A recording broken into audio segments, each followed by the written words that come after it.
Hello friends, आज हम financial management के chapter 2 time value of money के बारे में चर्चा करेंगे। ये चैप्टर इतना इम्पॉर्टेंट है कि इसको फाइनेंशियल मैनेजमेंट सब्जेक्ट की फाउंडेशन भी कहा जा सकता है।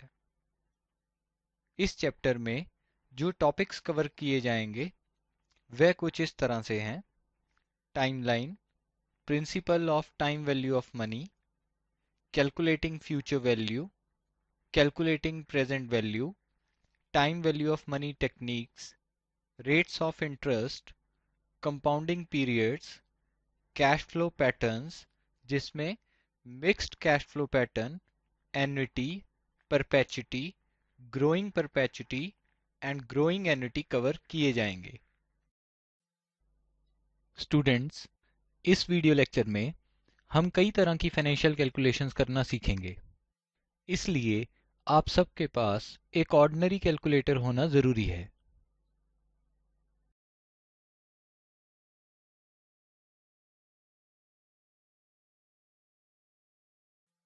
कैश फ्लोज की वैल्यूएशन उनके टाइमिंग के ऊपर डिपेंडेंट है।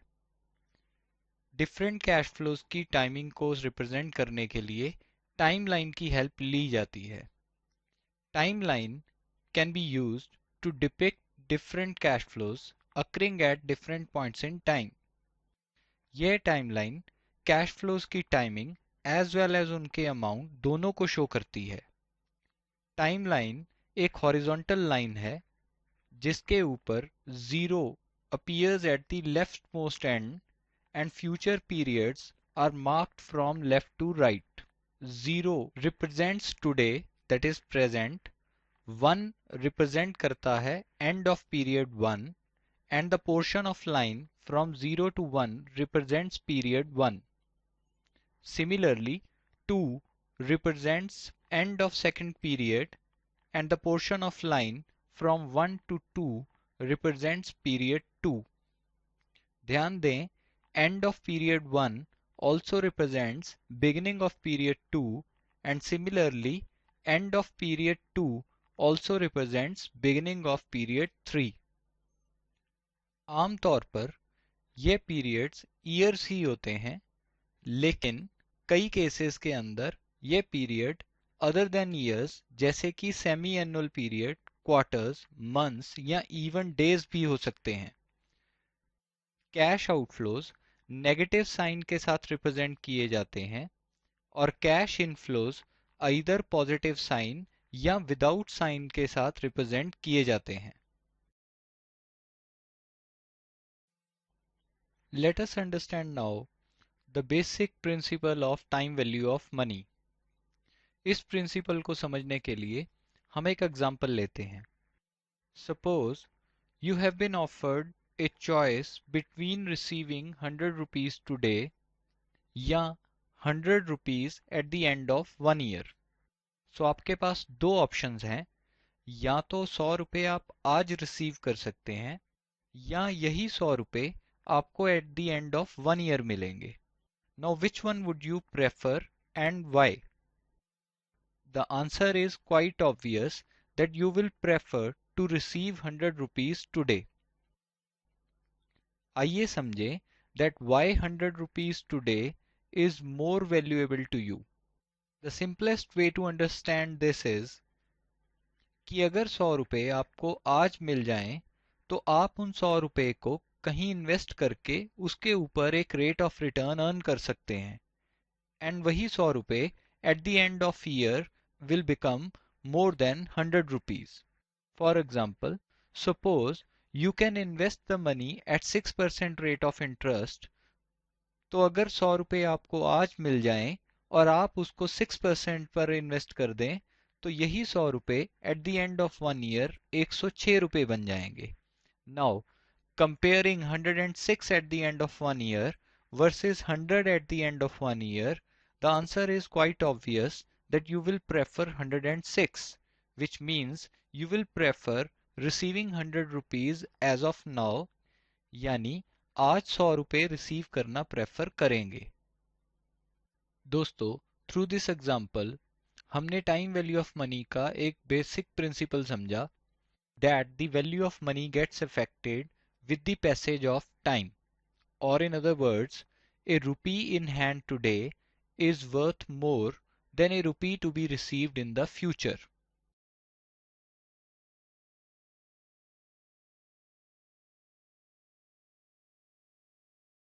अभी अभी हमने समझा कि रेट ऑफ इंटरेस्ट की प्रेजेंस के कारण value of money gets affected with the passage of time. Now let us understand कि इस रेट ऑफ इंटरेस्ट की कंपोजिशन क्या है. इसको समझने के लिए हम एक एग्जांपल लेते हैं. सपोज आपके पास 100 रुपए हैं और आपको एक बैंकर उस 100 रुपए को एक एफडी में इन्वेस्ट करने के लिए बोलता है.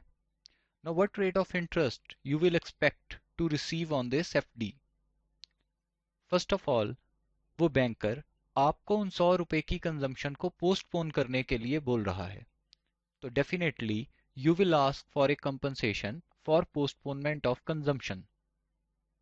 सेकेंडली, सिंस आप कंजम्पशन को पोस्टपोन कर रहे हैं, तो इस पीरियड के दौरान अगर इकोनॉमी में इन्फ्लेशन हुआ, then you will not be able to buy the same quantity of goods at the end of say 1 year जितनी क्वांटिटी ऑफ गुड्स आप उस पैसे से आज खरीद सकते हैं. सो देयरफॉर आप बैंकर से इन्फ्लेशन के लिए भी कंपनसेशन मांगेंगे. तीसरा, वो पैसे अगर आपके पास ही रहते तो वो सेफ थे. सिंस अब आप वो पैसे बैंकर को दे रहे हैं and this involves A risk, so you will also ask for a compensation for risk. So rate of interest जो आपको दिया जाएगा, it will be a combination of number 1 compensation for postponement of consumption, number 2 compensation for inflation, and number 3 compensation for bearing risk. Such a rate of interest is known as nominal rate of interest.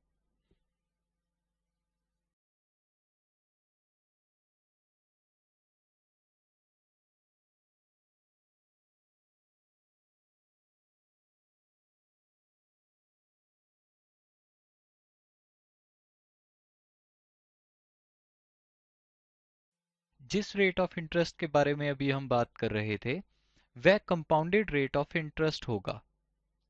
Compounded rate of interest में interest for a given period principal का ही part बन जाता है. For example, आपने 100 रुपये 10% compounded rate of interest पर जमा करवाए for 1 year. Eight the end of 1 year you will get 10 rupees by way of interest, and therefore the principal at the end of 1 year becomes original 100 rupees plus 10 rupees of interest. In the next year, second year के दौरान आपको interest दिया जाएगा 110 रुपए के ऊपर. ये opportunity to earn interest on interest is not given by a simple rate of interest.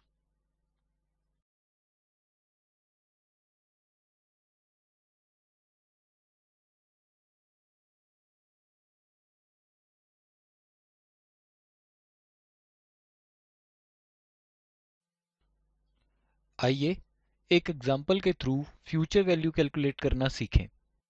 Suppose आप एक बैंक अकाउंट में 100 रुपये जीरो टाइम पीरियड पे जमा करवाते हैं. बैंक अकाउंट आपको 6% पर एनम के हिसाब से रेट ऑफ इंटरेस्ट पे करता है. How much will you have in that bank account eight the end of 1 year? Eight the end of 1 year आपको ओरिजिनल प्रिंसिपल ऑफ ₹100 तो वापस मिलेगा ही, बल्कि उस ओरिजिनल प्रिंसिपल पे 6% पर एनम के हिसाब से 6 रुपये का इंटरेस्ट भी मिलेगा. हम इसे 100 इंटू 1 प्लस 0.06 की फॉर्म में लिख सकते हैं. सपोज आप इस 106 रुपये को उसी बैंक अकाउंट में एक और साल डिपॉजिट रहने देते हैं. How much will you get eight the end of second year? Eight the end of second year जो अमाउंट इस बैंक अकाउंट में eight the end of first year था, यानी 106 रुपये, वो तो आपको मिलेगा ही, बल्कि उस अमाउंट पे 6% पर एनम के हिसाब से इंटरेस्ट भी मिलेगा. या यूं कहिए कि आपको ओरिजिनल प्रिंसिपल पे 6% पर एनम के हिसाब से पहले साल का इंटरेस्ट और फिर ओरिजिनल प्रिंसिपल और पहले साल के इंटरेस्ट को मिला के जो अमाउंट बना, उस पे दूसरे साल का इंटरेस्ट मिलेगा। So, the value of your investment will grow to rupees 112.36 by the end of second year.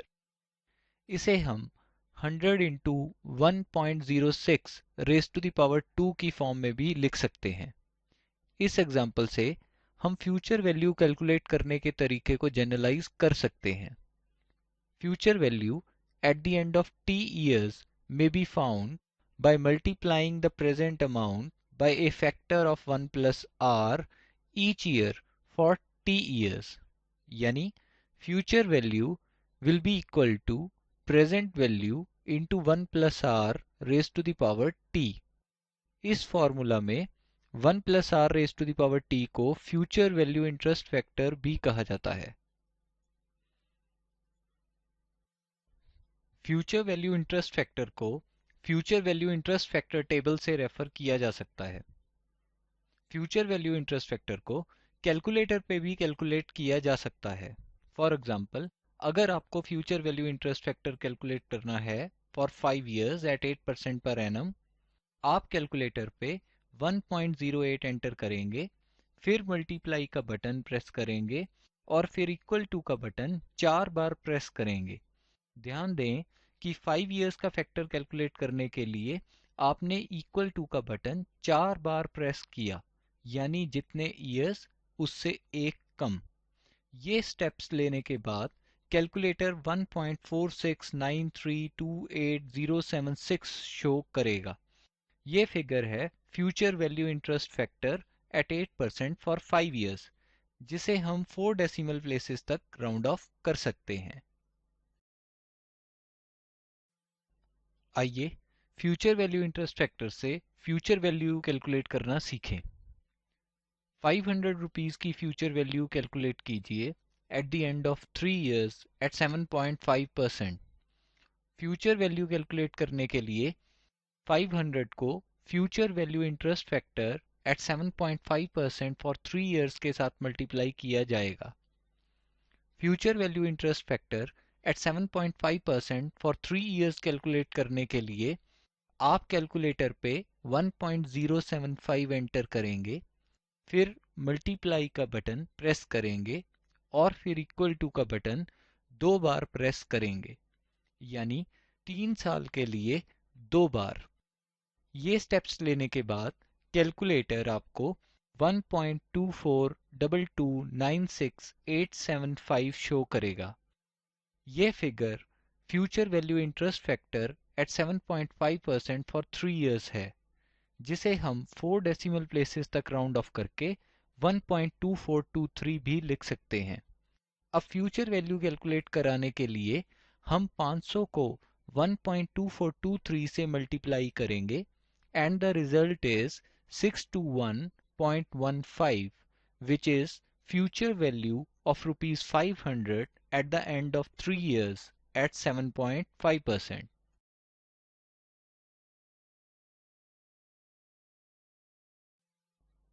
So, किसी प्रेजेंट अमाउंट की value at a future date is called future value.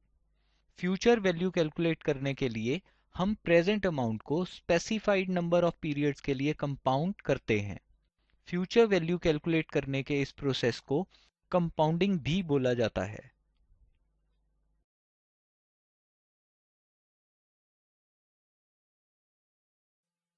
आइए अब एक एग्जांपल के थ्रू फ्यूचर वैल्यू का rate of interest और time periods के साथ रिलेशनशिप समझें।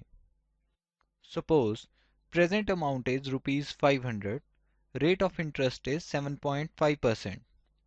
हम इस प्रेजेंट अमाउंट की फ्यूचर वैल्यू कैलकुलेट करेंगे at the end of 3 years. Future value will be equal to 500 into future value interest factor at 7.5% for 3 years, and the answer should be 621.15.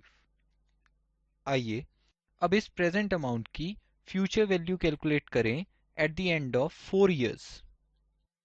Future value at the end of 4 years will be 667.73. Similarly, future value at the end of 5 years will be 717.81. हमने देखा कि जैसे जैसे time period बढ़ा वैसे वैसे future value भी increase हुई। आइए अब सपोज करते हैं कि इंटरेस्ट रेट 7.5% की जगह 10% है। पहले हम फ्यूचर वैल्यू कैलकुलेट करेंगे at the end of 3 years. Future value will be equal to 500 into future value interest factor at 10% for 3 years, and the answer should be 665.50. Note कि ये value future value at the end of 3 years calculated at 7.5% से बड़ी है। आइए अब future value calculate करते हैं eight the end of 4 years. Future value will B 732.05। ये वैल्यू भी 7.5% पे कैलकुलेट की गई फ्यूचर वैल्यू से ज्यादा है। Similarly future value at the end of 5 years will be 805.25, which is also more than value calculated at 7.5%. सो हमने देखा कि अगर किसी अमाउंट को ज्यादा टाइम के लिए ग्रो करने का मौका मिले तो उसकी फ्यूचर वैल्यू भी ज्यादा होगी। उसी तरह अगर किसी अमाउंट को ज्यादा इंटरेस्ट रेट पे डिपॉजिट किया जाए तो उसकी फ्यूचर वैल्यू भी ज्यादा होगी। Obviously, the higher the interest rate, the faster your savings will grow. Similarly, the longer the period of investment, the higher the value of your investment will be at the end of such an investment period. Therefore, future value दोनों interest rate और time periods के साथ directly related है।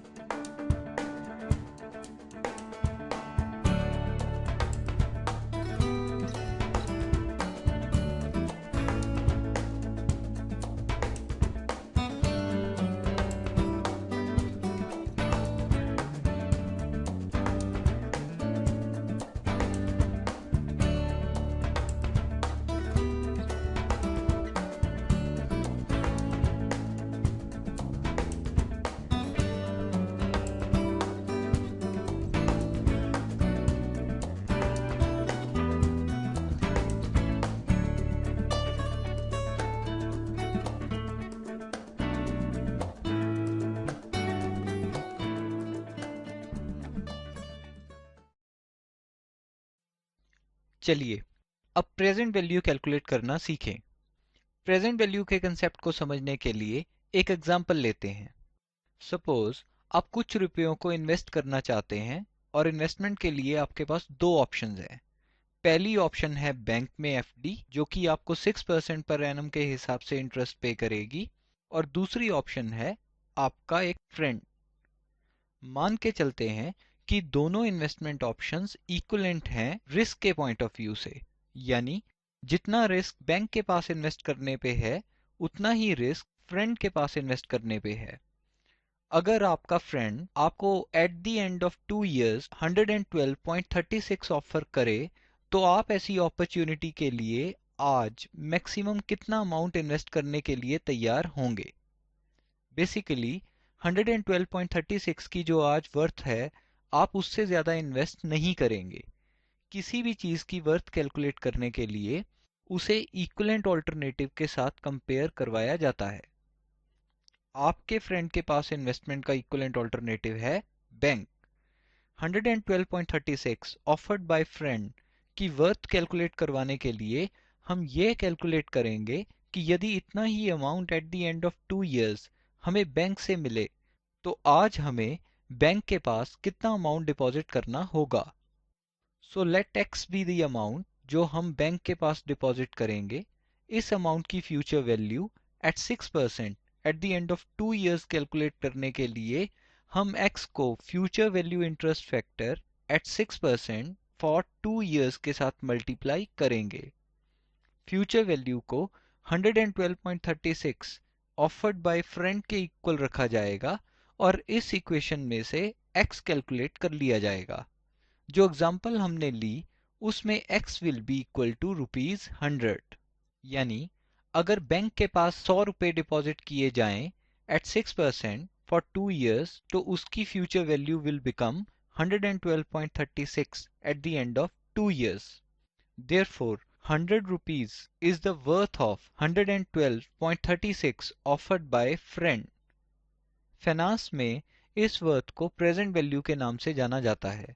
ध्यान दें कि जिस amount की वर्थ या प्रेजेंट वैल्यू कैलकुलेट करनी है उसे न्यूमरेटर में लिखा जाएगा और उसकी इक्विवेलेंट अपॉर्चुनिटी से जो रेट ऑफ इंटरेस्ट मिल सकता है उसे डिनोमिनेटर में यूज किया जाएगा।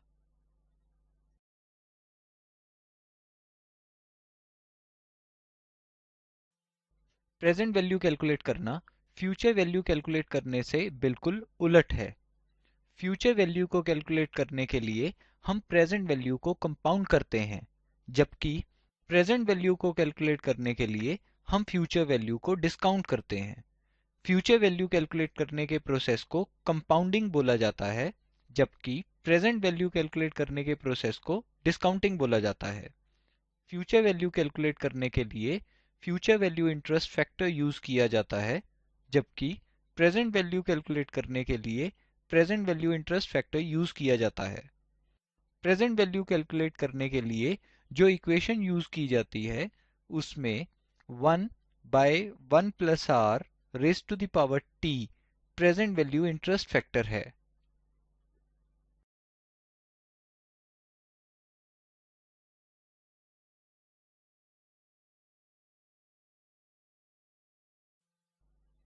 चलिए एक एग्जाम्पल के थ्रू सीखें कि प्रेजेंट वैल्यू इंटरेस्ट फैक्टर को कैलकुलेटर पे कैसे कैलकुलेट किया जाता है। फॉर एग्जाम्पल, अगर आपको present value interest factor calculate करना है for 5 years eight 8% per annum, आप कैलकुलेटर पे 1 डिवाइडेड बाय 1.08 एंटर करेंगे और फिर इक्वल टू का बटन 5 बार प्रेस करेंगे। ध्यान दें कि 5 years का फैक्टर कैलकुलेट करने के लिए आपने इक्वल टू का बटन 5 बार प्रेस किया। ये स्टेप्स लेने के बाद कैलकुलेटर 0.68058319 शो करेगा। यह फिगर है present value interest factor at 5% for 5 years, जिसे हम 4 डेसिमल प्लेसेस तक राउंड ऑफ करके 0.6806 लिख सकते हैं।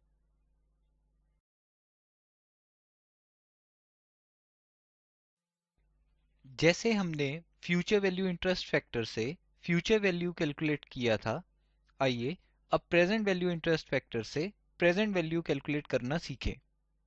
500 rupees at the end of 5 years की प्रेजेंट वैल्यू कैलकुलेट कीजिए एट 7.5%। प्रेजेंट वैल्यू कैलकुलेट करने के लिए 500 को present value interest factor at 7.5% for 5 years के साथ मल्टीप्लाई किया जाएगा।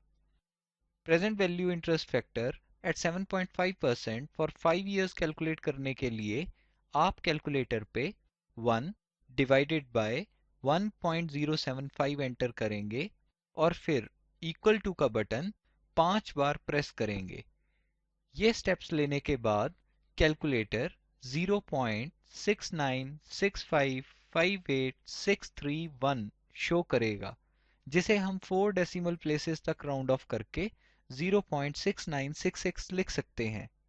अब प्रेजेंट वैल्यू कैलकुलेट करने के लिए हम 500 को 0.6966 से मल्टीप्लाई करेंगे and the result is 348.30 which is present value of rupees 500 at 7.5%.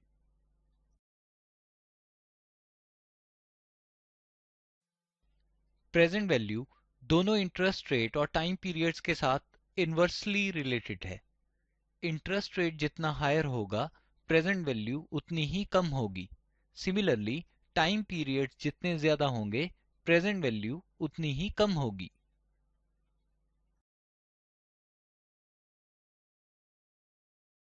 Students, अब तक हम फ्यूचर वैल्यू और प्रेजेंट वैल्यू कैलकुलेट करना सीख चुके हैं। आइए अब on the basis of future value और प्रेजेंट वैल्यू फाइनेंशियल डिसीजंस लेना सीखें। सभी फाइनेंशियल डिसीजंस कैश फ्लोज के बेसिस पे लिए जाते हैं। फाइनेंशियल डिसीजंस में involve cash flows different points in time पे अकर करते हैं। फॉर एग्जांपल, एक केस में हम आज यानी जीरो टाइम पीरियड पे इन्वेस्टमेंट करेंगे which will result into cash outflows, और इस इन्वेस्टमेंट के अगेंस्ट हमें फ्यूचर में रिटर्न्स मिलेंगी which will result into cash inflows. दूसरे केस में हम आज लोन लेंगे which will result into cash inflows, और इस लोन के अगेंस्ट हमें फ्यूचर में इंटरेस्ट और प्रिंसिपल रीपेमेंट्स करनी होंगी which will result into cash outflows. Because of the principal of time value of money, different time period पर अकर होने वाले इन कैश फ्लोज का net effect in cash flows को एग्रीगेट करके नहीं निकाला जा सकता। नेट इफेक्ट जानने के लिए हमें इन कैश फ्लोज को एडजस्ट करना होगा। ये एडजस्टमेंट इन कैश फ्लोज की वैल्यू किसी एक पॉइंट इन टाइम पे कैलकुलेट करके की जाती है। यह पॉइंट इन टाइम आमतौर पे either एंड यानी लास्ट टाइम पीरियड का एंड या फर्स्ट टाइम पीरियड का स्टार्ट ही होता है। फॉर इंस्टेंस, जो एग्जांपल आप देख रहे हैं, इस केस में इन कैश फ्लोज की value either zero time period पे या eight the end of third year calculate की जाएगी। यदि इन कैश फ्लोज की value at the end of third year calculate की जाए तो इस टेक्निक को फ्यूचर वैल्यू टेक्निक कहा जाता है, और अगर इन कैश फ्लोज की वैल्यू को जीरो टाइम पीरियड पर कैलकुलेट किया जाए तो इस टेक्निक को प्रेजेंट वैल्यू टेक्निक कहा जाता है। Future value technique involves compounding.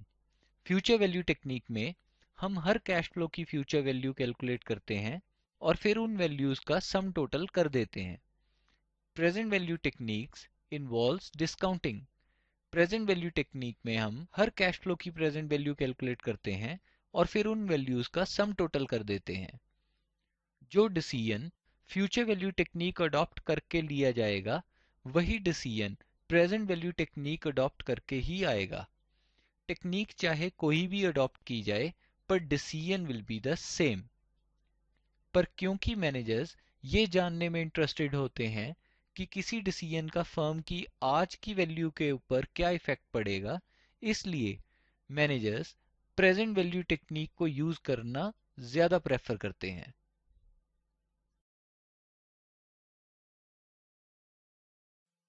Future value और प्रेजेंट वैल्यू कैलकुलेट करवाते वक्त रेट ऑफ इंटरेस्ट एक इम्पॉर्टेंट वेरिएबल है।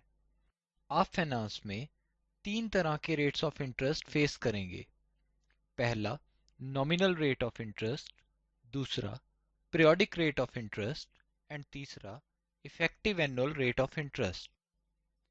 ये तीनों तरह के रेट्स ऑफ इंटरेस्ट की अपनी अपनी यूजेज और इम्पोर्टेंस है। आइए अब हम इन रेट्स ऑफ इंटरेस्ट के बारे में डिटेल में चर्चा करें। सबसे पहले nominal rate of interest. Nominal rate of interest को कोटेड रेट या स्टेटेड रेट या एनुअल परसेंटेज रेट भी कहा जाता है। नॉमिनल रेट ऑफ इंटरेस्ट के दो फीचर्स हैं। पहला, ये रेट ऑफ इंटरेस्ट हमेशा एनुअल बेसिस पे होगा, फॉर एग्जांपल 8% पर एनम। दूसरा, इस रेट ऑफ इंटरेस्ट के साथ कंपाउंडिंग फ्रीक्वेंसी हमेशा मेंशन होगी। कंपाउंडिंग फ्रीक्वेंसी का मतलब है time period after which interest आपके अकाउंट में क्रेडिट या डेबिट किया जाएगा। फॉर एग्जांपल 8% पर annum compounded semi annually. For example 12% per annum compounded quarterly। Nominal rate of interest statements या कोटेशंस देने के लिए यूज किया जाता है। बैंक्स, फाइनेंशियल इंस्टीट्यूशंस और अन्य मार्केट प्लेयर्स नॉमिनल टर्म्स में ही रेट ऑफ इंटरेस्ट कोट करते हैं।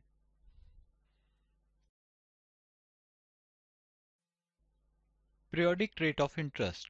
Periodic rate of interest is rate per one compounding period. For example, अगर 8% पर annum compounded half yearly nominal rate of interest है तो 8% इंटरेस्ट रेट दो कंपाउंडिंग पीरियड्स का है, क्योंकि इस केस में हाफ ईयरली बेसिस पे कंपाउंडिंग हो रही है। एक कंपाउंडिंग पीरियड का इंटरेस्ट रेट होगा 8% divided by number of compounding periods in a year, जो कि इस केस में है two compounding periods. Therefore, periodic rate of interest will be equal to 4% per half year। Note कीजिए कि periodic rate कैलकुलेट करने के लिए हमने नॉमिनल रेट ऑफ इंटरेस्ट को number of compounding periods in a year से डिवाइड किया। एक और एग्जांपल लेते हैं। For example, nominal rate of interest है 12% पर annum compounded quarterly. 12% 4 compounding periods का रेट ऑफ इंटरेस्ट है, क्योंकि इस केस में क्वार्टरली बेसिस पे कंपाउंडिंग हो रही है और एक साल में 4 क्वार्टर्स होते हैं। एक कंपाउंडिंग पीरियड का इंटरेस्ट कैलकुलेट करने के लिए हम 12% को 4 से डिवाइड करेंगे and periodic rate of interest will be equal to 3% per quarter. Periodic rate of interest को प्रेजेंट वैल्यूज और फ्यूचर वैल्यूज कैलकुलेट करने के लिए यूज किया जाता है। हमने अब तक जितनी भी कैलकुलेशंस की उनमें जो रेट ऑफ इंटरेस्ट यूज किया गया वो पीरियोडिक रेट ऑफ इंटरेस्ट था। हमने अभी समझा कि फ्यूचर वैल्यू या प्रेजेंट वैल्यू कैलकुलेट करते वक्त जो इक्वेशन यूज की जाती है उसमें rate of interest periodic rate of interest होता है। अगर फ्यूचर वैल्यू या प्रेजेंट वैल्यू कैलकुलेट करते वक्त रेट एनुअल रेट नहीं बल्कि periodic rate of interest use किया जाएगा तो टाइम पीरियड्स भी नंबर ऑफ ईयर्स नहीं बल्कि number of compounding periods involve in the problem use किए जाएंगे। फॉर एग्जाम्पल, सपोज 100 रुपये 8% पर annum compounded half yearly basis पर 3 साल के लिए डिपॉजिट किए जाएं तो future value at the end of third year will be 100 rupees into 1.04 raise to the power 6। 6 इसलिए क्योंकि कंपाउंडिंग हाफ ईयरली बेसिस पर हो रही है और 3 साल में 6 हाफ ईयर्स इन्वॉल्व होते हैं।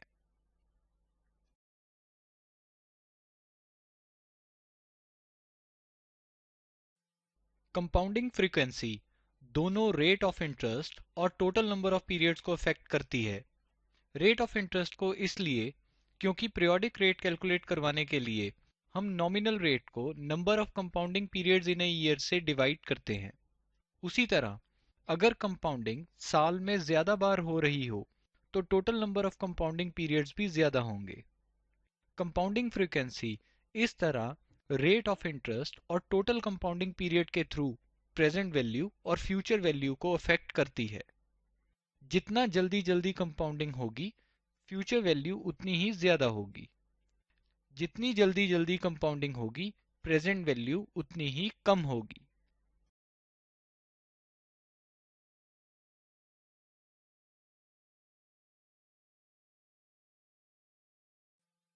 Effective annual rate of interest. Effective annual rate of interest को समझने के लिए एक एग्जांपल लेते हैं। सपोज आप 100 रुपीज 8% पर annum compounded half yearly basis पे एक साल के लिए डिपॉजिट करवाते हैं। Eight the end of 1 year you will get future value of 100 into 1.04 raised to the power 2 which is 108.16। Now suppose कि 100 रुपीज इन्वेस्ट करके आप ये ही फ्यूचर वैल्यू एक ऐसी ऑप्शन से चाहते हैं जो कि एनुअल कंपाउंडिंग बेसिस पे इंटरेस्ट दे, तो आपकी इक्वेशन बनेगी 100 into 1 plus r raised to the power 1 must be equal to 108.16। Obviously, r in this case will be equal to 0.0816 यानी 8.16%। इसका मतलब 8.16% एनुअल कंपाउंडिंग बेसिस पे वही फ्यूचर वैल्यू प्रोड्यूस करेगा जो कि 8% पर annum compounded half yearly basis पे प्रोड्यूस करेगा। यह 8.16% effective annual rate of interest है, क्योंकि एक तो ये rate of interest annual compounding basis पर है, दूसरा ये रेट ऑफ इंटरेस्ट वही इफेक्ट प्रोड्यूस कर रहा है जो कि एक non annual compounding rate of interest produce कर रहा है। जैसे जैसे number of compounding periods in a year बढ़ेंगे वैसे वैसे effective annual rate of interest भी बढ़ेगा। इफेक्टिव एनुअल रेट को दो ऑप्शंस को कंपेयर करने के लिए यूज किया जाता है। फॉर एग्जाम्पल, आपके पास दो इन्वेस्टमेंट ऑप्शंस हैं। पहली जो 7% पर annum compounded half yearly basis पे इंटरेस्ट देगी और दूसरी जो 6.85% पर एनम कंपाउंडेड क्वार्टरली बेसिस पे इंटरेस्ट देगी। इन दो ऑप्शंस को कंपेयर करने के लिए हम दोनों ऑप्शंस का इफेक्टिव एनुअल रेट कैलकुलेट करेंगे और जिस ऑप्शन का इफेक्टिव एनुअल रेट ज्यादा होगा उस ऑप्शन में पैसा इन्वेस्ट कर दिया जाएगा। आइए अब एक बार फिर इन रेट्स ऑफ इंटरेस्ट पे नजर डालें।